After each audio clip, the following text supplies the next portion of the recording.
Good afternoon, everyone. Wait for our colleagues to come on in. I'm Karl Racine. I'm the Attorney General for the District of Columbia. I'm very pleased to be here with my colleagues, Attorney General Mark Herring of the Commonwealth of Virginia and Attorney General Brian Frosh of the state of Maryland. We've just finished a first-of-a-kind meeting between Regional Attorney General to start a conversation today about effective regional coordination on the issue of gun proliferation and how that coordination might look. In the district, we know we've had a terrible year where we've had a spike in violent crime and, of course, in the murders.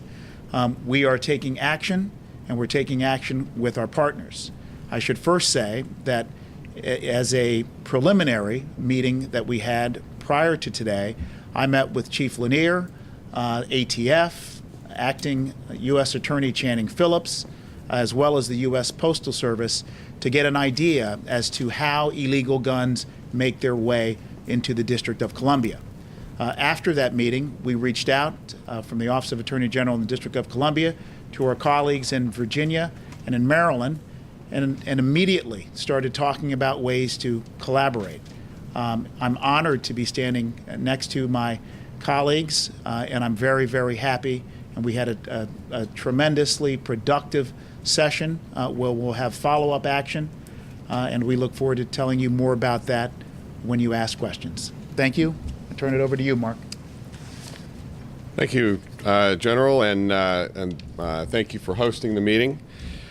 Gun violence, like so many public safety threats and criminal activity, doesn't recognize borders. The Potomac River is no deterrent for bad actors in the region, and that's why effectively addressing public safety threats, but in particular gun violence, requires regional cooperation and commitment, and that's exactly what today is all about. Too many families in Virginia and in Maryland and the district are touched by gun violence. They know what it's like to have a loved one in the wrong place at the wrong time, and how quickly an act of gun violence can change a life forever. We're not just talking about high-profile mass shootings, although unfortunately all of our jurisdictions know about those with Virginia Tech, the Navy Yard, and Columbia Mall. But this is also about lives that are changed or cut short every single day on the streets of our cities, in the suburbs, and in the neighborhoods of the places we represent. And those sometimes anonymous victims in situations that nevertheless are tragedies because they involve the loss of a life and leaves a family to carry on without someone they love. And let me share with you just a few examples. We're all familiar, probably the entire country remembers, back in Roanoke a few months ago where two young journalists were shot and killed while they were on the air. And a couple of days after that, I went down to Roanoke to attend a vigil to honor their memories. And while I was there, Makisha Lipford came up to me and she introduced herself. And she told me that her 2-year-old granddaughter, Araya Lipford, had been shot and killed just a couple of days before that. And when you talk to somebody like that who has suffered such tremendous loss, there is such an emptiness. You have to feel like there is more that we can do, and there is more that we can do. A couple of weeks ago in Richmond, there was a 24-hour period where there were 5 shootings. 3 of them were fatal. One of those fatalities was a 12-year-old girl, an innocent 12-year-old girl shot and killed in crossfire. In early December, there was a 15-day period where there were 13 shootings in the city of Danville. Danville is a city of about 45,000, and in that 15-day period, there were 13 shootings. There is more that we can do. The Washington Post crunched some numbers from the ATF for 2014 and found that 2,608 guns purchased in Virginia were later used in gun crimes in other states. And that's on top of the gun crimes that were committed in Virginia. In Virginia in 2014, there were 4,284 gun crimes committed with firearms. That's up slightly from the year before. That includes more than 200 homicides, 1,700 assaults, and 2,200 robberies. So it's clear that there is more that we can do and more that we need to do to keep guns out of the hands of criminals and other dangerous individuals, including the dangerously mentally ill. And of course, we are all advocates for universal background checks, which simply support the enforcement of existing laws by ensuring that people who aren't allowed to buy guns can't get guns. But that requires legislative effort, and until that happens, I am committed, Governor McAuliffe is committed, Attorneys General Racine and Frosh are committed to doing everything we can to try to keep illegal guns out of the hands of dangerous people. In Virginia, Governor McAuliffe has created a task force that I am co-chairing to coordinate efforts at local, state, and federal levels to see what more we can do to enforce our laws and prosecute those who break them, whether it's straw purchasers, disqualified individuals buying guns without background checks, or gun sellers skirting their obligations. And I have met with representatives from the ATF, the FBI, state police, and local police to figure out where the problems are, what we can do right now to address them, and how we can work together to really be a force multiplier for one another. And that commitment extends across state lines. And in today's meeting, we all committed to designating a point person in our offices to coordinate our efforts and to establish a timeline for how we can establish regular, substantive communication to make sure that we are doing everything we can to get illegal guns off the streets and keep them out of the hands of dangerous individuals and criminals.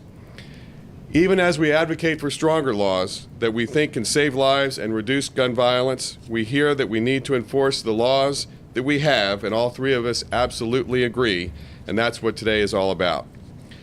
I also wanted to mention one other thing that came up today toward the end of the meeting. We obviously met to talk about gun violence, but we also spent a few minutes on the heroin and prescription drug crisis that is affecting each of our jurisdictions. We are all members of the Northeast and Mid-Atlantic Heroin Task Force and committed to working across state lines on this issue as well, because we know that traffickers are moving this poison all around our region, and we have to work together. My office has prosecuted a number of dealers who were either living or operating in Maryland, D.C., and Virginia, so we know these dealers are going anywhere they can find vulnerable people or addicts, regardless if it's across state lines. For the first time last year, more Virginians died from heroin and prescription drug overdoses than died in automobile accidents. More than 700 Virginians. It's cutting across all demographic lines, all geographic divides, and in Virginia, we are coming at it in every way we possibly can. Education, prevention, enforcement, prosecution of dealers and traffickers, and cracking down on prescribers. But again, it is such a regional issue. I'm really glad we were able to talk about it and spend some time today, and we're going to continue that fight. So I want to thank you all again for coming, and thank these Attorneys General for joining in the meeting. I'm Brian Frosh, Attorney General of Maryland. I want to say thanks to my colleagues, my friends, Attorney General Racine and Attorney General Herring, for bringing us together, for sharing their good ideas and good work.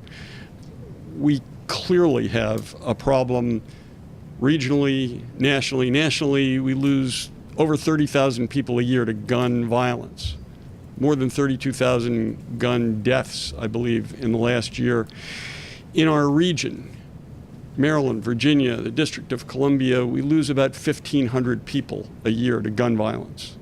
There are about, on average, 850 or so in Virginia, 550 in Maryland, about 100 in the District of Columbia every year. We can do better than that. In Maryland, I think we've made some important strides in the past few years. We passed the Firearm Safety Act of 2013, and the licensing requirements of that bill will save lives. Those requirements are saving lives. We know from studies Johns Hopkins has performed that similar requirements have saved lives in other states. When Connecticut adopted similar requirements, its gun deaths went down 20%. Missouri repealed similar requirements, and in Connecticut, the gun violence, gun deaths went down 40%. In Missouri, they went up 20% when they repealed their requirements for licensing of gun purchases. In Maryland, since the enactment of the Firearm Safety Act, and since we require people to have these very strong background checks, more than 600 people have been denied permits. And what that means is there were more than 600 people who had criminal backgrounds, who had violent backgrounds, who were ineligible to purchase handguns, who still tried to do it. Those people were not able to buy handguns in the state of Maryland. We see in Maryland that more than 40% of the guns that are used in crimes come in from out of state. That's a good news, bad news situation. It's too bad that they're coming from other states. The good news is that it's difficult for criminals to buy guns in Maryland. And as it becomes more difficult, you'll see that crimes are reduced, but the proportion of crimes that occur with guns that are purchased out of state will probably rise. We believe that working in cooperation with our friends in the District of Columbia and Virginia, we can make a difference in enforcing the laws, in stopping gun trafficking, and in stopping gun violence. And so I want to say thanks again to General Racine and General Herring. We look forward to working with you. Thank you. Thank you. With that, we're happy to take any questions that you might have. Specific measures, considering you're dealing with different legislatures, different city councils, what sort of measures could you put into place that would be part of this regional cooperation? Sure, let me take that. First and foremost, information sharing is critically important. Information about best practices, for example, that gun dealers in certain jurisdictions are following, that other jurisdictions may not be following. In the District of Columbia, the statistics show that about 60% of the illegal guns that are located by the police come from, unfortunately, the states of Maryland and the Commonwealth of Virginia. What we talked about is the concept of coming together and drafting a code of conduct that gun vendors would voluntarily abide by. And by virtue of that code of conduct, we would have fewer straw purchasers, better controls over inventory. The problem of lost guns finding their way in the hands of criminals is a significant one. So we talked about tangible ideas, and of course, we're going to need to do more work, and we look forward to doing that work and informing you about that. Yeah, that's the same kind of thing struck me. I'm not hearing a headline here. I mean, what specifically, I mean, the meeting's great, the words are great, a lot of people concerned, everybody concerned about gun violence.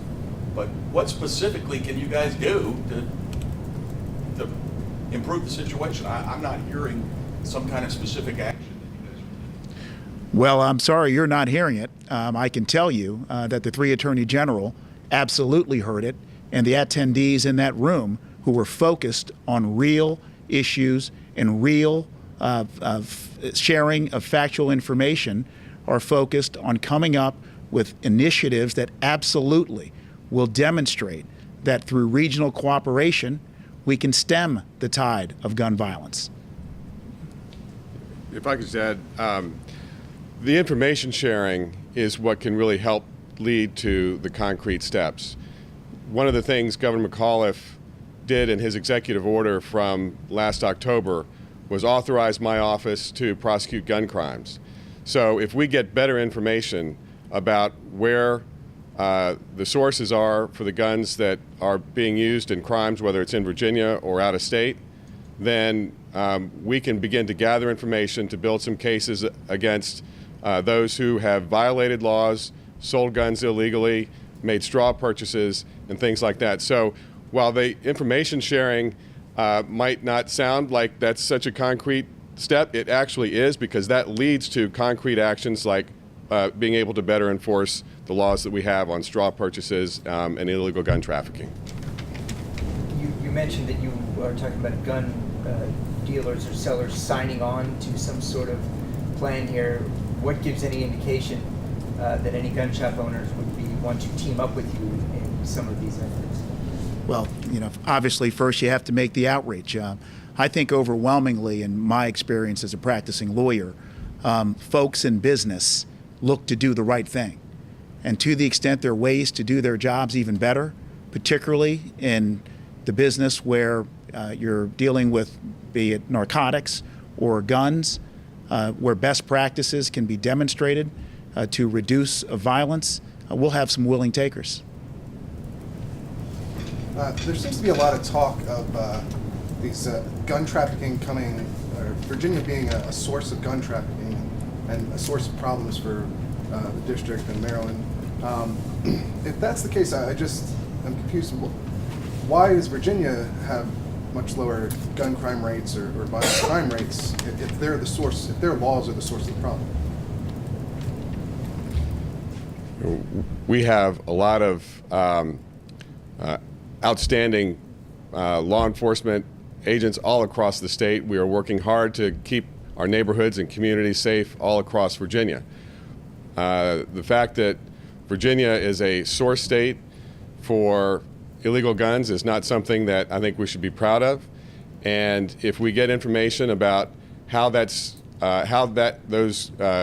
guns are getting into the hands of criminals, if there are laws that are broken, then I'm going to prosecute those and work with local law enforcement and local prosecutors as well as state and federal to make sure that those crimes are prosecuted. What specific information are the three jurisdictions going to be sharing, and when is that actually going to start, and how, or does that need to be legislated? Yeah, it will start tomorrow. We've each designated an individual in our offices to work with our partners. The information that we receive from our police in Maryland will go to the Attorney General's office in Virginia, the Attorney General's office in the District of Columbia, because the folks who are dealing guns, who are committing crimes, are doing it across the borders. They're not limiting themselves to just committing crimes in their home jurisdiction. They're committing crimes where they find the opportunity.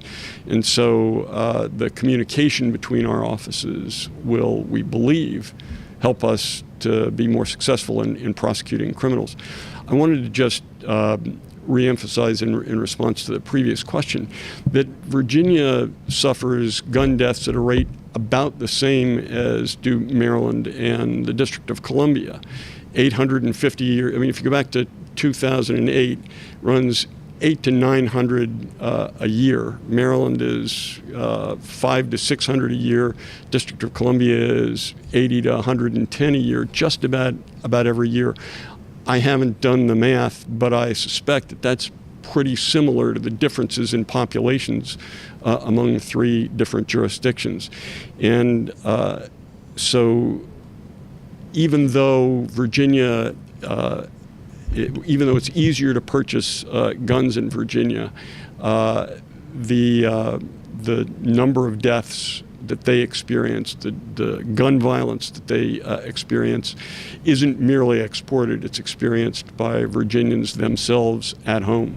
Mr. Frosh, you touched upon the issue of stolen guns being an issue. How do you deal with that? I mean, this is obviously something under the radar that's going on. Yeah, well, in Maryland, the Firearm Safety Act of 2013 requires that lost and stolen guns be reported to the police promptly. And we believe that'll help us not only solve crimes, but also make people safer.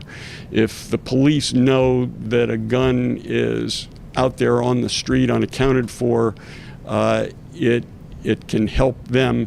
It can certainly help them solve crimes. When a person says, look, it disappeared after a break-in, or it disappeared after my brother-in-law visited, or after my cousin visited, it's extremely useful to law enforcement. Mr. Frosh, somebody mentioned a timeline. Can you kind of expand on that and talk a little bit more about what sorts of real results and what time frame could you expect?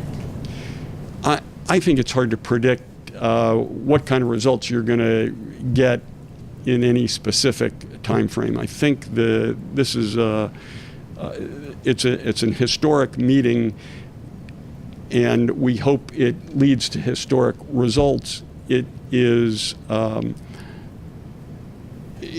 hard to say today that the investigation in Maryland that we're doing in gun trafficking is going to lead to arrests and convictions in Virginia, but it can only help if they know what's going on in our state, if they know who we're pursuing, why we're pursuing them, and whether we believe they have roots in the District of Columbia or in Virginia. Obviously, a very different political climate in Virginia than in D.C. and Maryland. I know you're pushing hard, Mr. Herring. Obviously, the governor's pushing hard for gun control legislation. But obviously, the people who are against that are pushing back hard as well. What's going to break that logjam as you see it in Richmond? And then, if that is broken, how could that fit into the partnership that you all are talking about? Or how could it roadblock this partnership as well? Well, I've made no secret that I support additional common sense measures to reduce gun violence. A good starting place would be universal background checks. We also know there's a strong correlation between gun violence and domestic violence, so I think there are some opportunities for legislation there. But I want to be clear, until we get those laws passed, I'm as committed, I am committed, like the governor is, to enforcing the laws we have very strictly. So while things like universal background checks, closing the gun show loophole, stronger laws in the domestic violence area can be very helpful, I'm not going to wait around for that. I'm going to continue to enforce these laws as strictly as we can. There was a fairly significant break-in that got some news coverage of a gun store in McLean in Virginia. Do you guys have any sense of how much of this is kind of crime targeted on, I mean, that the illegal guns are sourced from break-ins at gun stores, or where are these guns coming from? Are there more illegal purchases and sales? There are numerous sources. It could be stolen guns from individuals. It could be stolen guns from shops. It could be straw purchases. So there are a lot of different sources. I don't know if statistics like that are kept on the percentages of which ones, but it is important that we get to identify where those sources are and to do what we can to stop the flow. I do think, as one, if not both of the generals behind me had said, a lot of gun shop owners know how important these laws are. They want to make sure that guns don't get into the wrong hands and into criminals' hands. And so I think that a lot of them will be helpful in trying to make sure that we're able to enforce these laws as we can. And where we find some that might not take those responsibilities as seriously, if they've broken laws, then we're going to take action as well. Why wasn't this information sharing already occurring between your offices, and why aren't these prosecutions of straw purchases and other illegal gun trafficking already being pursued at a high rate? Well, to be sure, enforcement of gun laws and trafficking are normally federal offenses, and of course there are state laws that also apply. We can't speak to why prior Attorney General didn't get together, but we've made a commitment ourselves to not only focus on issues that concern criminal justice like guns, but also, as General Herring spoke about, the heroin epidemic. And I think what you're going to see more from my colleagues in Maryland and Virginia is much more focused regional action on other issues that Attorney General can impact. And that, of course, includes issues like consumer protection, issues like juvenile justice reform. We have many values that we share in common. And frankly, some states and a couple of my colleagues may be a little bit ahead of the District of Columbia in their work on an issue or two, and D.C. may be ahead of them on an issue or two. So what we're trying to do is come together, work together, collaborate, learn from each other, and really advance the cause of protecting our citizens. Mr. Racine, can you talk a little bit about any limits that you have to your jurisdiction when it comes to prosecuting gun crimes? You just mentioned that trafficking, for example, is a federal offense. So how do those limits then constrain your ability to collaborate with your colleagues here on any of these? I think that's an excellent question, Abigail, and I appreciate that. As you know, the Office of Attorney General has exclusive criminal jurisdiction over the prosecution of juveniles. We do have some aspects of jurisdiction over adults, but for the most part, crimes in the District of Columbia, certainly of a federal nature, are prosecuted by the U.S. Attorney's Office. That's why it was so important that prior to this meeting, that we had all hands on deck meeting that included Channing Phillips at the U.S. Attorney's Office. And I certainly will report right back to Channing as to what we all talked about here. So while there are jurisdictional hurdles to the District of Columbia that I wish did not apply, I think it's time for serious conversation about a local elected Attorney General having more jurisdiction over adult prosecutions. But until that day comes, and we'll fight for that day, we're going to work very well with our partners at the U.S. Attorney's Office, as well as our partners in other states.